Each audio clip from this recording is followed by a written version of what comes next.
James Gunn, reconocido director, guionista y productor estadounidense, es una de las figuras más influyentes del cine de superhéroes contemporáneo.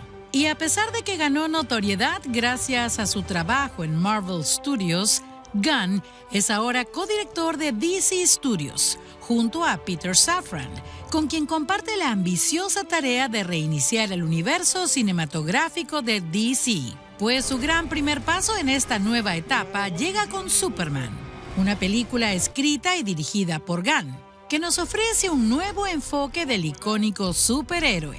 Esta cinta exhibe una mezcla de ciencia ficción, acción y emoción, en un universo donde ya existen otros héroes.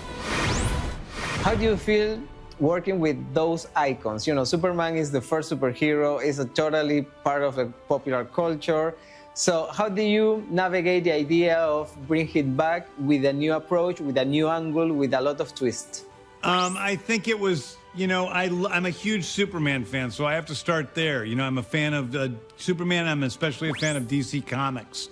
So it was really about, for me, trying to create the world that I grew up with loving in DC Comics on the screen. We've often seen Superman on the screen. Usually he's the only superhero in the movie. But when I started reading comics as a kid, it was Superman with his superhero friends and robots and flying dogs and monsters and all this other stuff. And I wanted to bring that into a movie theater and make people feel what I felt like as a child reading those comic books. Con un presupuesto que superó los $200 millones, Superman se filmó en Svalbard, Noruega, lugar elegido por su particular paisaje ártico, el cual representó a la fortaleza de la soledad.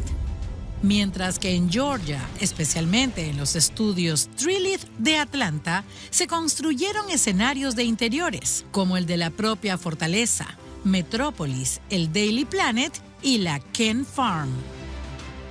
De otro lado, la mayoría de los escenarios en exteriores fueron representados por diversos lugares de la ciudad de Cleveland. En cuanto a los recursos técnicos, Gunn usó tecnología de última generación tanto para lograr que Superman volara como para registrar toda esta acción, lo cual también incluyó el uso de drones. No obstante, la retroproyección, técnica empleada para registrar el vuelo del hombre de acero en películas antiguas, fue aprovechada por Gunn en esta nueva entrega. And also, as a filmmaker, how do you work with the elements, the technology that you have today? As an artist, how do you combine, you know, I want to do this green screen, I want to do this with a LED screen, I want to do these practicals, you know, how do you combine the elements?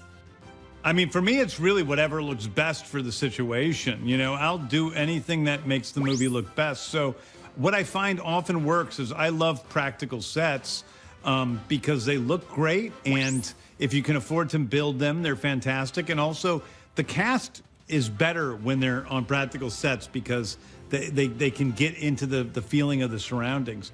But also, if there's great CGI, that's fantastic too, you know? And then we have a lot of combinations, like, you know, we built robots, and so there's a lot of shots of robots in the movie that are practical, but also we did, CGI robots as well, so it's a mix. And I felt like, you know, that sleight of hand is what makes people believe it the most.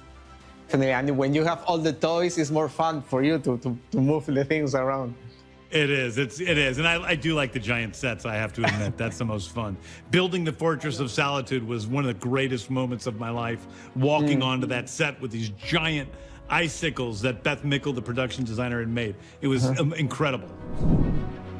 Un dato anecdótico del traje de Superman que usa David Corenswet, diseñado por Judiana Makowski y que ha generado bastante atención por su diseño, textura y simbolismo, es que desató una serie de cuestionamientos entre todo el equipo, ya que no se decidían si debía llevar los calzoncillos por fuera, tal como luce el personaje en el cómic Kingdom Come, en el cual está basado el escudo de este traje, o por dentro, como se le ha visto en anteriores películas. David Corenswet, quien tuvo que subir 18 kilos de peso para poder interpretar al personaje, fue el que convenció a Gunn de que el traje debía ir tal y como luce en la cinta. What is your favorite part of the process? You know, like the pre-production, the shooting, or the post-production? Traditionally, I would have said post-production. I like the editing. I like taking what we've cut and putting it together in a way and seeing the film start to take form. That is really, you know, that's the payoff of all the other stuff. But as the years have gone by, I really enjoy all three parts of the process. I enjoy writing the movie. I enjoy pre-production where it's all sky, you know, blue sky, could be anything. I like shooting the movie because of the camaraderie with the crew and the cast and seeing things start to come to life. And I like the post-production process because I like to, first of all, it's a little bit more of a regular job in post-production. You're not working as many hours as you are while shooting, but also because I like really getting in there and messing around with stuff. And what is your personal opinion? Because I remember myself, I don't know, 20, 30 years ago, and when you want to make a movie, you need to have a lot of money, you need to buy heavy equipment, you use real film, you need to develop the film. It was a little nightmare for someone who wants to start in the business. And now kids with this thing are making amazing things and very creative. So how do you feel the evolution of the technology and the creative way that now maybe it's more easy to create content? Well, I think overall it's good because anything that allows people to, you know, be creative is fantastic. So for the most part, it's good. But also I miss, you know, when I started making movies, I had to, you know, I started making 8mm films and actually having to physically cut splices into the film to cut it together. And I do miss a little bit of that texture of filmmaking today. But I think, you know, I would have loved to have been a kid today and be able to make movies and do visual effects for almost nothing. And I think it would have been a lot of fun. And I think I had an imagination that it would have been fun to be able to express what I had in my head a little more distinctly than when I was a kid. Definitely. James, thank you for your inspiration and congratulations for the movie and thank you for your time. Thanks, Bruno. Thank you. Thanks.